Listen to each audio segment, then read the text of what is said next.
Juntos na Seara com o pastor Alcione Tadeu.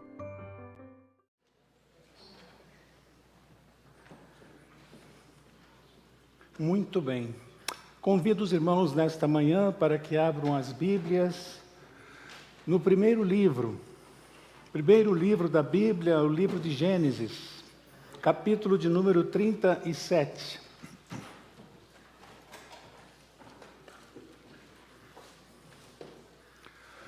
Capítulo 37 de Gênesis.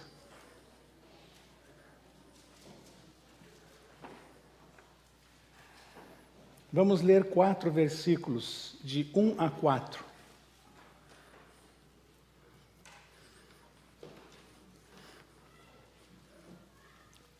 Onde está contada, a partir desse capítulo, a história da família do seu Jacó. Jacó habitou na terra de Canaã, onde seu pai tinha vivido como estrangeiro. Essa é a história da família de Jacó. Quando Jacó tinha 17 anos, pastoreava os rebanhos com seus irmãos, ajudava os filhos de Bila e os filhos de Zilpa, mulheres de seu pai, e contava ao seu pai a má fama deles. Ora, Israel gostava mais de José do que de qualquer outro filho, porque ele havia nascido em sua velhice. Por isso mandou fazer para ele uma túnica de várias cores. Quando os seus irmãos viram que o pai gostava mais dele do que de qualquer outro filho, odiaram-no e não conseguiam falar com ele amigavelmente. Jacó é um dos filhos de Isaac e Rebeca. Só recordando, os irmãos sabem isso desde a escola bíblica dominical, quando crianças. Jacó tinha um irmão gêmeo, chamado Esaú.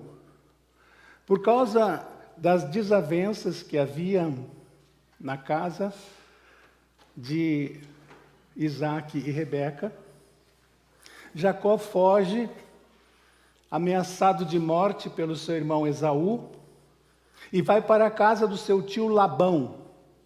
Lá ele fica. Estabelece um negócio lá de cuidar dos rebanhos do tio, acaba se casando com Lia e Raquel. Poligamia naquela época era aceita pela sociedade. E Jacó tem então 12 filhos. E desses 12 filhos é que nós temos as 12 tribos de Israel. Mas desses 12 filhos, o mais queridinho de Jacó era o mais novo dos 12, José. Quero mencionar rapidamente, só a título de introdução, 3 problemas na família de Jacó, ou do seu Jacó. Problema número 1 está no verso 3. Diz o texto que Jacó gostava mais de José do que os seus 11 outros irmãos. O problema, meu irmão, das preferências na família. Preferir mais um filho do que o outro filho. Esse é mais inteligente, você não vai dar em nada, você vai fazer faculdade, você não vai ser nada. Preferências na família. Meus irmãos, isso tem arruinado milhares e milhares de famílias. É um problema antigo, não é um problema moderno, não é um problema dos nossos dias. Meus irmãos, nossa igreja, nossas famílias estão fugindo disto. Amém, irmãos? Fugindo disso. Se o seu cônjuge, irmão, tem esse problema, às vezes um só tem o problema. Ajude o seu cônjuge. Se vocês não estão conseguindo resolver isso em casa, os dois, procurem ajuda. Se você percebe que sua esposa tem preferência por um filho, seu esposo tem preferência pela filha ou coisa assim, procure ajuda. Essa questão de preferências na família tem destruído lares ao longo dos anos. Segundo problema está também no verso 3, na parte final, onde o texto diz que, verso 3, que mulheres de seu pai, José ia lá, via o trabalho dos rapazes com os rebanhos, e quando voltava, contava ao pai a má fama deles. Tudo que aqueles rapazes faziam, José voltava para casa, contava para o pai. Meu irmão, toda família tem um fofoqueiro. Toda família, nenhuma família escapa. Pode ser a avó, pode ser o netinho mais novo. Toda família que não tiver um fofoqueiro não é família. Tem um fofoqueiro. O Ronaldo está dizendo que na dele não tem. Graças a Deus, Ronaldo, que beleza. Você tem que escrever um livro. Na minha família não tem fofoqueiro. Como é que é fofoqueiro em espanhol, irmão Luiz? Como? Que nome feio também, né? Chismoso. E contava ao pai a má fama deles. Irmãos, vamos parar. E agora, o tal de WhatsApp, ele ajudou, ele turbinou a fofoca. Vocês querem ver problema? Olhem grupo de família do WhatsApp. É um negócio terrível, é um negócio maligno, é um negócio para destruir mesmo. Famílias dilaceradas, separadas. E a fofoca é terrível, porque ela começa pequena e vai aumentando, e aí o fofoqueiro quer explicar, e aí a coisa fica maior ainda. Meu irmão, acaba com isso. Alguém tem que interditar. Um de vocês, você, meu irmão, tem que interditar. Você, como crente, tem que interditar. Se for preciso, saia do grupo. Pare com isso, chame a atenção. Eu aprendi uma coisa muito interessante com a irmã Zênia. Muitos aqui conhecem, quem é lá de Irajá, Acari, conhece a irmã Zênia, esposa do falecido pastor João Falcão, sobrinho. E então, convivemos durante 6 anos numa mesma igreja, e ela, toda vez, mas era incrível isso, que alguém vinha contar uma fofoca para a irmã Zênia, ela ouvia com uma atenção assim, você pensava que ela ia levar adiante a fofoca, porque era esposa do pastor, né? Tinha mais força a fofoca. Ela deixava a pessoa falar. Quando a pessoa terminava de falar, ela virava assim, vamos orar. Vamos orar por essa situação. E às vezes orava com a pessoa ali, botava a mão no ombro da pessoa, deixava a pessoa sem jeito. Aí o pessoal já começou a entender a postura da irmã Zênia em relação à fofoca, nem levava mais fofoca para ela. Ela levantou uma barreira contra fofoqueiro. Preferência, fofoca, e o verso 4, terrível, irmãos. Quando seus irmãos viram que o pai gostava mais dele do que de qualquer outro filho, odiaram-no e não conseguiam falar com ele amigavelmente. Coisa horrível, ódio na família. E tem irmão, tem crente, tem membro da igreja que não fala com seu irmão, que não fala com seu tio. Briga constantemente. Já não fala com o tio há muito tempo, já não fala com o sobrinho há muito tempo. Ódio na família. Precisamos, irmãos, lavar o nosso coração no sangue de Jesus e tirar isso, se isso existe no meio da sua família. No coração do crente não cabe ódio no coração, nem em relação à sua família, nem em relação a outras pessoas. Não cabe, não cabe, não cabe. Olhe a vida de Jesus e você não vai ver Jesus odiando em nem um minuto, nem um segundo da vida dele. Não podiam nem conversar. Ódio entre os irmãos. Pois bem, um dia José vai levar comida para os seus irmãos, e os irmãos então têm uma ideia. Eles pegam essa túnica de várias cores, que está aí no texto que acabamos de ler, e tiram a túnica de José, depois de jogá-lo numa cova, e ficarem pensando o que fariam com ele, se o matariam, ainda não tinham ideia exata do que fazer com o irmão odiado por eles. E vão tomar a refeição que José trouxe. José lá naquela cova, era muito comum naquele tempo, poços enormes, onde havia reservatório de água, mas em determinadas épocas esses poços secavam. Jogaram José ali e então deixaram José ali enquanto se alimentavam. Mas antes de chegar a essa situação de ódio, de jogarem José no poço seco e deixá-lo ali, queria falar um pouquinho sobre essa primeira túnica que José usa. Uma túnica, diz o texto, bonita, uma túnica de várias cores. Quando José tinha apenas 17 anos, recebeu esse presente do seu pai.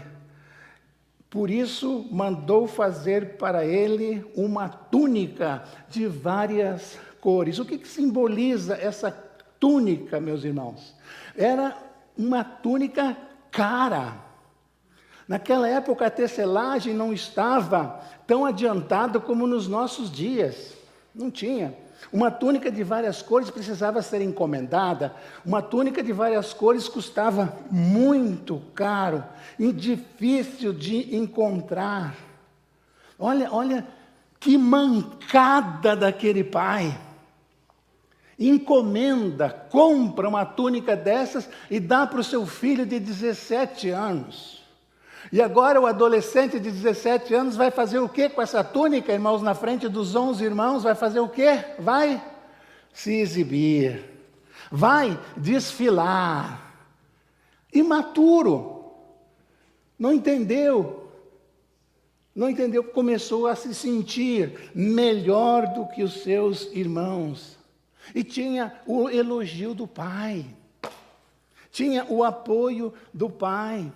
Era o protegido do pai, era o queridinho do pai. A túnica de várias cores simbolizava na vida de José uma vida confortável, protegido pelo pai.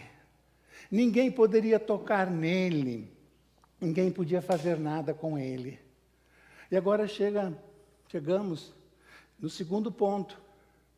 Ele vai levar a comida, eu estava falando disso agora. Os irmãos o jogam num poço, com o plano era matá-lo, mas Benjamim interfere. Benjamim era filho da mesma mãe, era irmão de José, e eles têm uma ideia. Vamos pegar a túnica cheia de cores, vamos embebedar em sangue de um carneiro, e vamos mandar a túnica suja de sangue para o pai, e a gente vê o que faz com ele.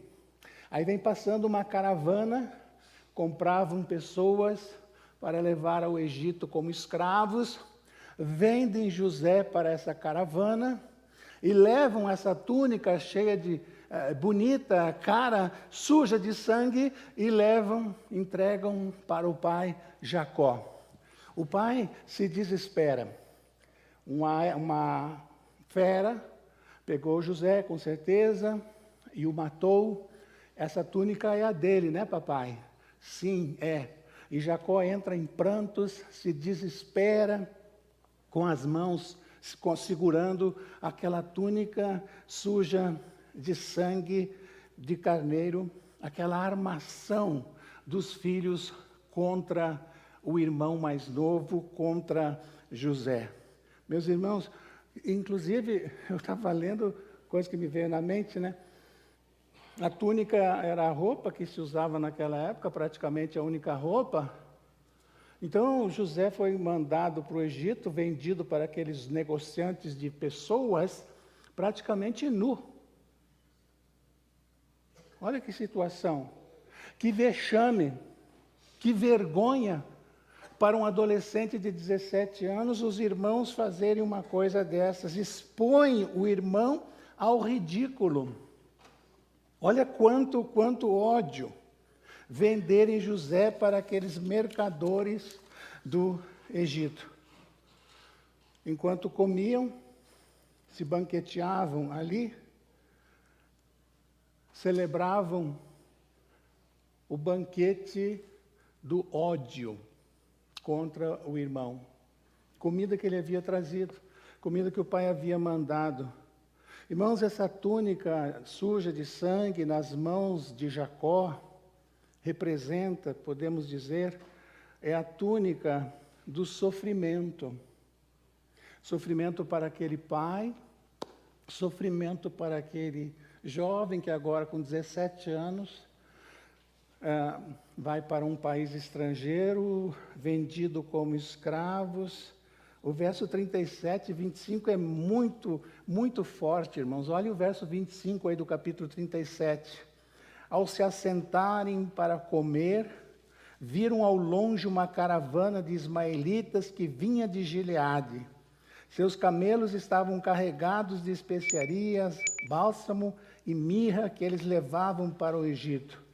Judá disse então aos seus irmãos: que ganharemos se matarmos o nosso irmão e escondermos o seu sangue? Vamos vendê-lo aos ismaelitas. Não tocaremos nele, afinal é nosso irmão, é nosso próprio sangue. E seus irmãos concordaram com ele. Era a vingança contra aquele irmão.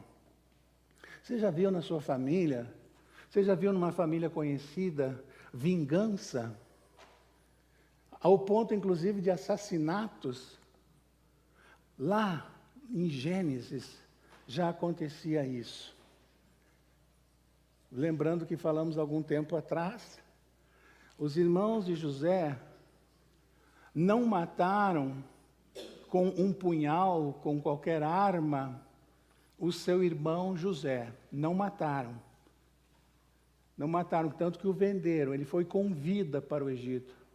Mas no coração deles, aqueles 11 irmãos, mataram o seu irmão José. Mataram. E nós às vezes condenamos alguém porque matou alguém, ou mesmo até dentro da família condenamos. Mas Jesus diz que quando você odeia alguém, você também está matando aquela pessoa, está cometendo também um assassinato. Foi isso que os irmãos fizeram. No coração, eles mataram a José. Túnica suja de sangue, lembra sofrimento. Muito bem, ele vai para o Egito, prospera. Virem a página e olha o capítulo 39, o que diz o versículo 7 desse texto. José, 39, 7, era atraente e de boa aparência. E depois de certo tempo, a mulher do seu senhor começou a cobiçá-lo e o convidou. Venha, deite-se comigo. Mas ele se recusou e lhe disse: meu senhor não se preocupa com coisa alguma de sua casa e tudo o que tem deixou aos meus cuidados. Ninguém desta casa está acima de mim. Eu não posso fazer isso. Agora olhem o verso 11. Um dia ele entrou na casa para fazer suas tarefas e nenhum dos empregados se encontrava ali. Ela, a mulher de Potifar, o agarrou pelo manto e voltou a convidá-lo. Vamos, deite-se comigo. Mas ele fugiu da casa, deixando a sua túnica na mão dela. Túnica da provação. Sai nu de novo, né? Olha lá a vida do homem, a vida do rapaz. Era bonito, era jovem. Então, outro detalhe. Essa questão de assédio sexual não é de, o político cometeu assédio sexual, fulano, pastor, sei lá quem, o advogado cometeu assédio sexual, a mulher está processando ele. Isso não é de hoje, irmãos. Gênesis fala em assédio sexual. Deixou a túnica na mão da mulher, ficou ali e fugindo do convite, da tentação. Quando você lê a carta de Paulo, um pastor antigo, escrevendo para Timóteo, um novo pastor, em 2 Timóteo 2:22, o pastor diz para o jovem pastor: foge dos desejos, foge das paixões da mocidade. Um homem experiente, já idoso, aconselhando um jovem. Foge dos desejos da mocidade, das paixões da mocidade. Em Eclesiastes capítulo 7, 26, Salomão diz: eu encontrei algo mais amargo do que a morte, o sexo desenfreado. Que coisa impressionante. Eu encontrei. E ele diz ainda, nesse mesmo texto, Eclesiastes 7, 26, eu preferiria ter morrido a experimentar o sexo desenfreado fora dos planos de Deus. Olha que coisa, eu preferiria ter morrido a ter feito o que eu fiz com o meu instinto sexual.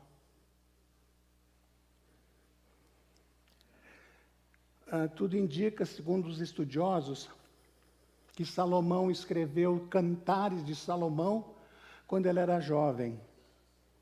Escreveu os Salmos, alguns Salmos, quando ele estava na meia-idade. E escreveu Eclesiastes quando ele já estava velho, bem idoso, com experiência de vida, sabendo o que falava, sabendo o que aconselhava. Agora está nas mãos daquela mulher, irmãos, eu não diria só a túnica da tentação, mas a túnica da provação. Ele sendo provado naquele teste que vem sobre a vida dele. A túnica nas mãos daquela mulher. Deixa eu dizer uma palavra aqui, não só para os jovens, mas direcionada aos jovens, mas de repente serve para todos nós. Nessa área da nossa vida, na área sexual, irmãos, jovens que me ouvem, vou dizer uma coisa até meio louca como pastor, mas vou dizer porque tenho essa convicção. Nessa área da nossa vida, na área sexual, não adianta orar.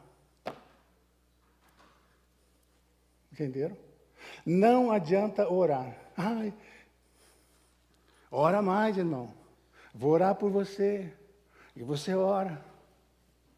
O princípio bíblico nessa área da nossa vida diz: foge. Foge. Dá um jeito de fugir, escapa. Não se envolve. Porque Salomão diz, e ele fala com toda a experiência que tinha: encontrei uma coisa mais amarga, eu preferia a morte do que viver essas experiências que eu vivi. Vazio, tristeza, foge, foge. É o princípio que Paulo deixa com Timóteo, é o princípio que temos para viver hoje dentro dessa área da nossa vida. Não adianta orar, vou orar, estou orando, tenta, ore por mim, pastor, ora, foge. Muda de faculdade, muda de trabalho, muda de bairro, muda de cidade, foge, meu irmão. É o princípio bíblico nessa área. A túnica da provação. José vence. Aliás, do Velho Testamento, o personagem que tem a vida mais parecida com Jesus do Novo Testamento é José. É José. Então o texto continua. A túnica do conforto dentro de casa, a túnica de sangue, a túnica do sofrimento, a túnica da provação, a túnica nas mãos daquela mulher, e ele sofrendo assédio sexual. Mas, passado tudo isso, não vou contar detalhes, a maioria que sabe a história, quem não sabe, continue lendo de Gênesis 37 até Gênesis 49. José se torna primeiro-ministro no Egito. Ele resolve aquela questão da fome, que viria 7 anos sobre o Egito, e Faraó o coloca como primeiro-ministro, como administrador de todo o Egito. Acima de José só estava Faraó. Olhem o que diz Gênesis 41 agora, irmãos. Temos que chegar lá, temos que anotar isso. Gênesis 41, verso 41. Diz assim, Gênesis 41, verso 41. E o Faraó prosseguiu: entrego a você agora o comando de toda a terra do Egito. Em seguida, o Faraó tirou do dedo o seu anel de selo e o colocou no dedo de José. Mandou vestir-lhe uma túnica de linho puro e colocou uma corrente de ouro no seu pescoço. Uma túnica de linho, representando a autoridade. Meus irmãos, José não conseguiria vestir essa túnica de linho se ele não tivesse passado pelas outras. Nós queremos logo usar a túnica de linho, a túnica da vitória ou coisa assim. Ele passa pela túnica do sofrimento, ele passa pela túnica da provação e ele tem a nota 10 de Deus. E agora então ele é exaltado diante de Faraó, diante daquele povo. Meus irmãos, é umas coisas que só Deus faz. Só Deus faz.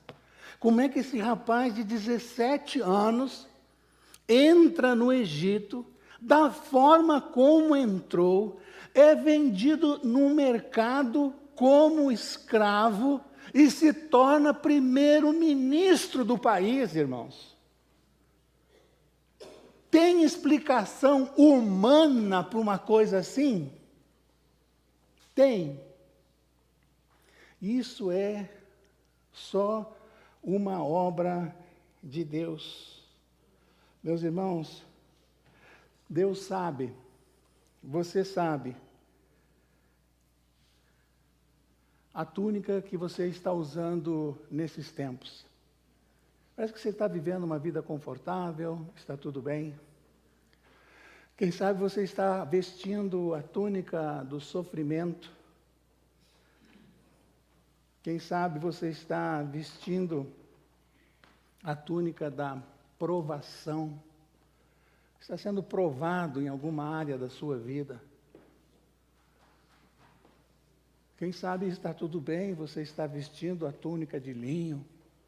Venceu na América, está com a sua vida emocional em dia, através da leitura da Bíblia, através da oração, você tem crescido espiritualmente, você tem inspirado pessoas, você tem sido um José onde você está. Graças a Deus por isso. E como Deus está precisando de pessoas assim. Independente da túnica que você esteja vestindo nesses tempos, meu irmão, minha irmã, eu queria dizer a você que Deus está com você, que Deus tem um plano para a sua vida. É lindo ver, quando você estuda o Gênesis aqui, a história de José, vários e vários e vários versículos, a palavra de Deus diz assim: e Deus era com José. Quando estava tudo ruim, tudo mal, tudo contra ele, o Senhor era com José. Quando tudo vai bem, quando ele cresce naquele reino estranho, diferente, no estrangeiro, o Senhor estava com José. E aí eu falei que o tema da mensagem hoje era uma família pior do que a minha. A família do seu Jacó, a família de José. Foi um tema, foi uma expressão. Uma família pior do que a minha. E então eu vejo a vida de José, a família de José, eu vejo a história da minha família, e eu encontro, irmãos, eu vejo que não existe família pior ou família melhor. Todas as famílias, inclusive a minha, têm os seus problemas, têm as suas lutas. Não existe nenhuma família pior do que a sua família. Não existe nenhuma família melhor do que a sua família. Todos, aos olhos de Deus, todas as famílias são iguais, com as suas lutas, com as suas dificuldades. O nosso Deus é o mesmo Deus de José. O mesmo Deus de José. E Ele quer usar as nossas vidas, a nossa família, do jeito que a nossa família é. Não existe família pior ou melhor do que a outra. Não existe. É outra comparação que fazemos muitas vezes. O pai diz: a minha filha fez um bom casamento, tem uma ótima família. Meu filho fez um péssimo casamento, tem uma péssima família. Aos olhos de Deus não existe isso. Quem de nós, se fosse Deus, escolheria José para abençoar da forma como Deus abençoou? Não escolheríamos essa família. Olha a história, desde o berço até primeiro-ministro no Egito. Olha a história. Não escolheríamos. Mas Deus, na sua infinita graça, escolheu essa família para nos dizer hoje de manhã que todas as famílias são iguais diante dele. E Ele pega a nossa família, se a gente colocar diante dele, e Ele faz o que Ele quer. E Ele faz a nossa família uma bênção. Porque só nosso Deus tem o poder, irmãos, de transformar tragédias em bênção. Se nós olhamos para a família de Jacó, só lá naquele início, José com 17 anos, os irmãos o odiando, a gente pensaria: o que vai dar essa família? O que vai ser desses 12 rapazes? O que vai ser desse homem? O que vai dar nisso? Questão do julgamento, não é? Questão de julgar. Melhor, pior. Quando eu falo nisso, irmãos, eu não consigo deixar de pensar, de ler naquele encontro do gadareno com Jesus ali na praia de Gadara. O endemoniado, de onde saíram os mais de 5 ou 6 mil demônios e entraram naquela vara de porcos. Não consigo. Meus irmãos, o texto bíblico diz que o homem vem em direção a Jesus. Jesus pergunta qual é o seu nome, e ele diz: meu nome é Legião, porque eu sou muitos. Então Jesus expulsa aqueles demônios que vão até aquela vara de porcos, que se lançam no mar, os espíritos demoníacos tomam conta daqueles animais e deixam o homem, curam aquele homem. E agora o homem que andava pelos cemitérios, o homem que andava gritando, tentavam colocar prisões nele, cadeias nele, mas ele arrebentava tudo e continuava aos gritos pela cidade, nu. Sofrimento total. E aí ele agora tem um encontro com Jesus, e o texto bíblico diz que ele vem para os pés de Jesus e pede a Jesus: deixa eu ir contigo. Eu quero ir contigo, Jesus. Em sã consciência, vestido. E Jesus diz para ele: não, volta para sua casa, você não vai comigo. Volta para sua casa e ser um missionário aqui em Gadara. E aí, a multidão vê isso, vira-se para Jesus e diz: por favor, saia agora de nossa cidade. Confiram lá o que eu estou dizendo. Vá embora agora da nossa cidade. E o texto diz que Jesus entrou no mesmo barco que ele chegou. Ele entra no barco e vai embora. Porque aqueles gadarenos mandaram Jesus embora? Porque, irmãos, enquanto eles tinham aquele endemoniado ali na cidade, eles podiam se comparar com o endemoniado e se sentiam melhores. Se sentiam melhores. Mas agora chegou um homem mais santo, mais consagrado, uma vida mais bonita. E eles não suportam essa santidade. Agora chegou alguém melhor do que eles. E então eles pedem o quê? Vá embora. Para a gente não ter que se comparar com alguém melhor do que nós. Entenderam a ideia, irmãos? Vá embora. É a praga da comparação. Vá embora, Jesus. Ao invés deles fazerem como aquele homem fez, o texto bíblico diz que ele se prostrou e ficou ali aos pés de Jesus e pediu: Jesus, eu quero ir contigo. Em vez de eles dizerem: Jesus, entra na nossa cidade, que maravilha que fizeste, faz mais disso aqui na nossa cidade, faz isso também na minha vida, faz, Senhor Jesus, eu quero essa santidade para a minha vida. Ao invés de dizerem isso, eles mandam Jesus embora. Apareceu um santo, com o qual eles não podiam competir em santidade.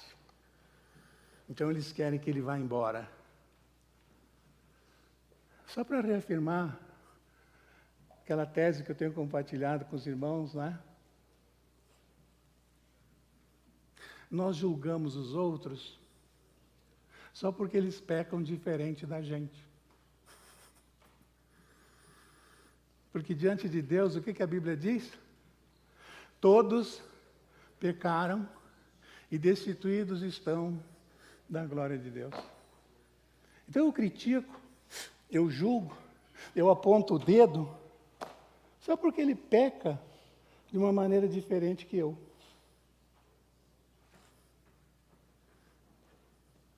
Uma maneira diferente de mim. Todas as famílias têm um valor para Deus. Família é a ideia de Deus. Meus irmãos, eu não sei por que a igreja está preocupada com o que o mundo está dizendo sobre família. Ah, porque o mundo está destruindo a família, porque agora homem com homem é família, mulher com mulher é família, isso não pode acontecer, e o que está acontecendo? Esse mundo está destruído, e duas mulheres podem ter 2 filhos, e isso é uma família, e meu Deus do céu, o que está acontecendo? Meus irmãos, nós sabemos o que é família. Sabemos ou não sabemos? Então, por que as posturas do mundo, as decisões do mundo, os conceitos sobre família que o mundo tem, vão me abalar. Vão me abalar. Faz sentido? Se eu sei que família é a ideia de Deus, e a base da família, para mim, está em Gênesis. Pronto. Põe o nome que quiser. Põe o nome que quiser. Tirem o nome de família. Em algumas escolas agora não pode mais comemorar o Dia dos Pais. Não tem mais o Dia das Mães. Né? E nós desmoronamos com isso. Faça uma festa com o nome que quiserem. Dentro da nossa casa, pai é pai, mãe é mãe, vô é avô, neto é neto, filho é filho. Nós sabemos a origem da verdadeira família, irmãos. Inventem o que quiser. Deem o nome que quiser. Família para nós vai ser sempre a família de Gênesis. Tá bem, irmãos? Não vamos desassossegar nosso coração com isso? Família é a ideia de Deus. E a nossa ideia de família é a ideia de Deus. Gênesis 43, 31, diz que depois de todo o sofrimento, José manda chamar seu pai lá para o Egito. É lindo o versículo 31 de Gênesis 43, porque José chama seus empregados, chama todo mundo para juntos, então, celebrar. Gênesis 43, versículo 31, diz assim: depois de lavar o rosto, José chorou 4 vezes escondido dos seus irmãos, quando ele reconheceu que eram seus irmãos que estavam ali passando fome.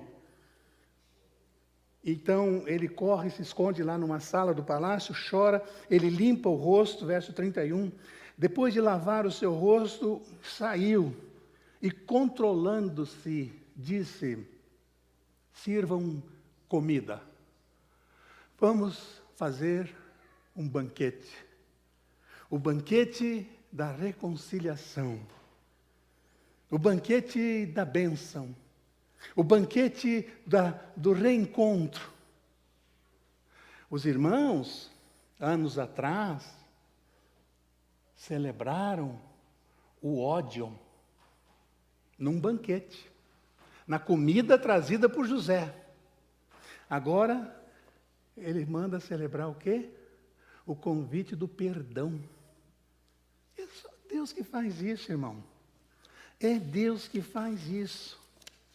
É Deus que faz isso. Mais uma coisa difícil aqui para os irmãos, mais uma coisa difícil para o crente, mais uma coisa difícil para nós, uma coisa difícil para pastor. A gente, como crente, é que tem que buscar a reconciliação. Complicado, não, irmãos?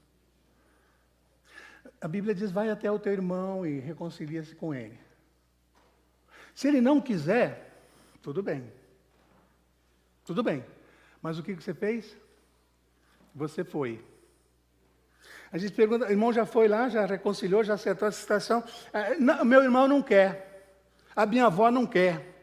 O meu tio não quer reconciliação. Não estou perguntando se ele quer ou não quer. Eu estou perguntando se você já tomou a iniciativa, como cristão, de ir e perdoar.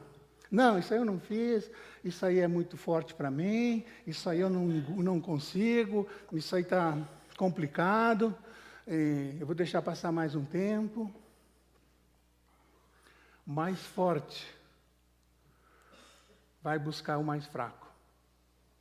Você aprende isso estudando a história de Oséias e Gomer, no Velho Testamento, de um profeta. Então acontece nesse banquete lágrimas, beijos e abraços. José, irmãos, salvou a sua família. 47, versículos 11 e 12. José instalou seu pai, olha lá que coisa linda. José, olha o troco que José deu para os seus irmãos e seu pai. 47, 11. José instalou seu pai e seus irmãos e deu-lhes propriedade na melhor parte das terras do Egito, na região de Ramassés, conforme a ordem do faraó. Providenciou também sustento para o seu pai, para seus irmãos e para toda a sua família, de acordo com o número de filhos de cada um. Só Deus que faz uma obra dessa. E a gente precisa ser muito espiritual, ter muita convivência com Deus, para fazer o que a Bíblia nos orienta. Fazer o que Deus quer que a gente faça. Instalou seu pai e seus irmãos na melhor terra do Egito. Pagou o mal com o bem. Salvou a sua família. Família que queria matá-lo, ele salvou. Vamos trazer isso mais para perto da gente, irmãos? Porque lá, na história de Jacó, na história de José, lá, essa história está muito longe da gente. Está muito longe da gente. Vamos trazer essa história para dentro da nossa igreja. Vamos trazer essa história para esse culto aqui. Vamos trazer essa história para dentro da nossa casa. Vamos trazer essa história para o nosso coração. E eu quero dizer em nome de Jesus a você, meu irmão, que Deus levantou José no Egito para salvar a sua família. Deus levantou você, Deus salvou você.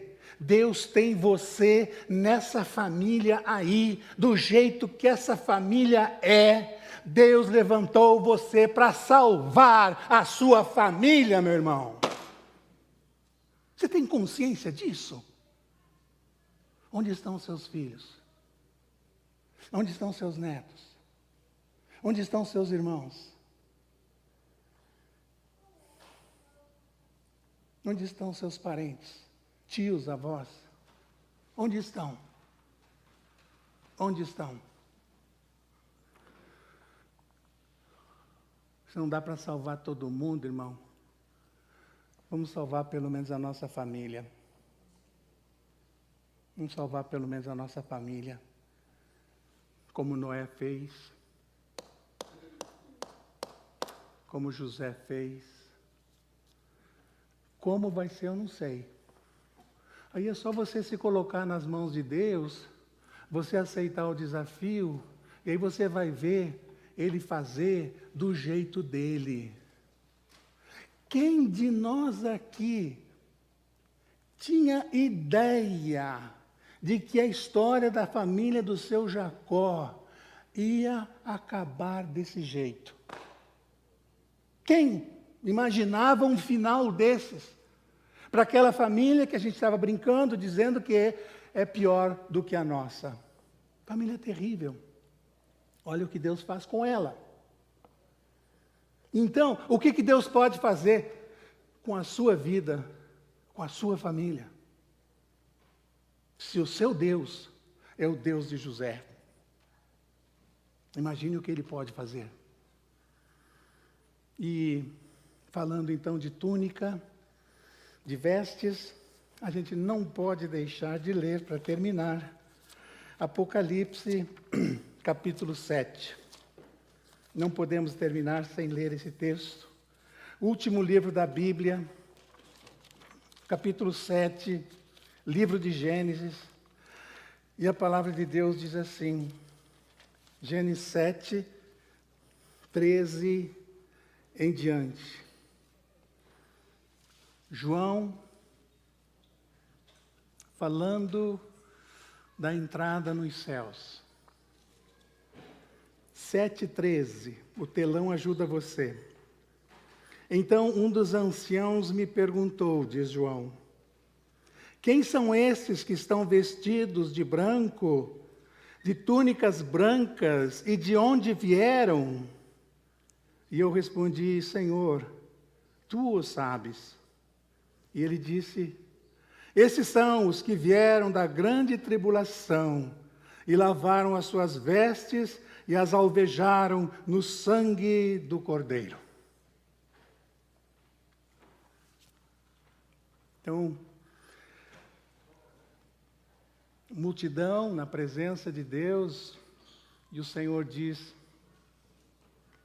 vieram da grande tribulação, vieram desse mundo atribulado, mas foram lavados no sangue do Cordeiro. Desses que estão vestidos de túnicas, de vestes brancas, foram lavados no sangue do Cordeiro. Termino com uma pergunta. Você tem certeza que vai vestir essa túnica de Apocalipse capítulo 7?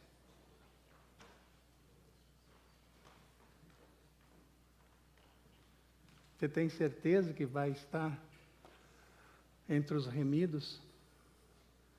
Estes são os que vieram da grande tribulação. Quem são esses vestidos de branco? Você vai estar vestido com essa túnica?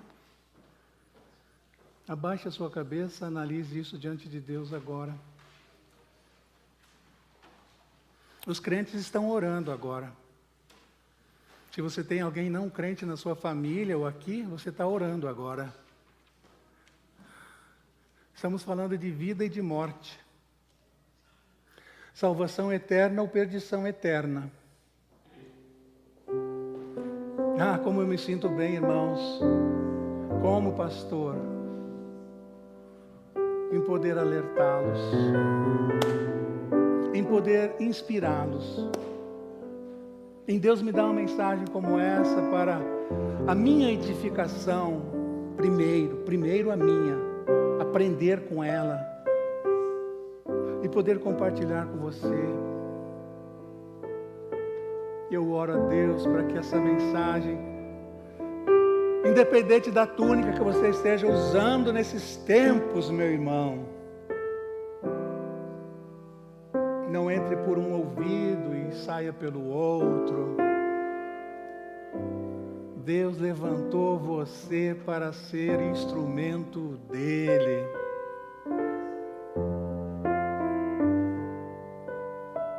Pessoas se converterem através do seu testemunho. Familiares, no dia do batismo, antes de entrarem nas águas, dizerem: minha esposa me ganhou para Jesus. Como é que você se converteu? Meu avô me explicou o plano da salvação e eu aceitei. Como você conheceu Jesus? O meu tio falou para mim de Jesus, leu a Bíblia comigo, o meu tio. Por que você está se batizando? Porque eu encontrei Jesus. Meu irmão mais velho me falou de Jesus. Que coisa linda, irmãos. Família é plano de Deus para a salvação. Família é plano de Deus para povoar os céus. Não existe, irmãos, não existe família boa, família ruim. Existe um Deus maravilhoso que pega as nossas vidas e faz o que Ele quer. O que Ele quer. Minha avó era uma santa, pastor. Ela falou de Jesus para mim, sabe? Meu tio era um crente fiel, ele falou de Jesus para mim e eu aceitei Jesus. Minha mãe orava comigo, estudava a Bíblia toda noite, pastor. Eu aceitei Jesus com a minha mãe. E eu vou estar vestido de túnica branca, saindo da grande tribulação e entrando nos céus um dia.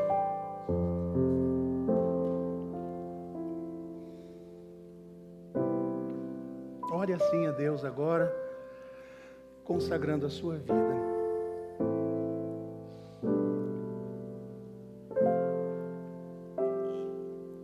O Senhor te abençoe e te guarde, meu irmão. O Senhor faça resplandecer o seu rosto sobre ti, meu irmão, e te conceda graça. O Senhor volte para ti o seu rosto, meu irmão, e te dê a paz. Amém. Deus abençoe a sua semana.